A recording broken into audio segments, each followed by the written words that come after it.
નમસ્કાર. 1948 બાદ ભારત અને પાકિસ્તાન પાંચમી વખત છે તે આમને સામને આ જંગ થઈ, ત્યારે ત્રણેય પાંખે આપણે મુંતોડ જવાબ આપ્યો, જેમાં વાયુસેનાએ તો પાકિસ્તાનમાં ઘૂસીને કહેર મચાવ્યો, જ્યારે ભારતીય સૈન્ય છે, સૈનિકો છે તે પણ જવાબી કાર્યવાહી આપતા રહ્યા, સાથે નૌસેનાએ પણ જે છે તે એલર્ટ મોડમાં રહી. હમણાં ભારતીય સેનાની જે પ્રેસ કોન્ફરન્સ હતી ત્રણેય પાંખની, આપણે સૌ કોઈ સાંભળી. કેવી મોટી કાર્યવાહી કરવામાં આવી, પાકિસ્તાનમાં કહેર મચાવવામાં આવ્યો.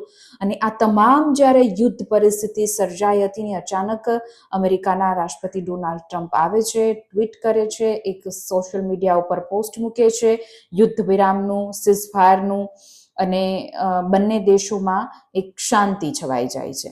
ત્યારે સૌ કોઈના મનમાં સવાલ છે કે અચાનક એવું તો શું થયું કે આ યુદ્ધ વિરામ થઈ ગયો, અને અમેરિકા મધ્યસ્થીની વાત કરી રહ્યું છે, પીઓકેની વાત કરી રહ્યું છે. ત્યારે આ તમામના જે અત્યારે સવાલ જે આસપાસ આપણે છે, ઘણા બધાના મનમાં સવાલ છે કે અચાનક યુદ્ધ વિરામ કેમ થયું.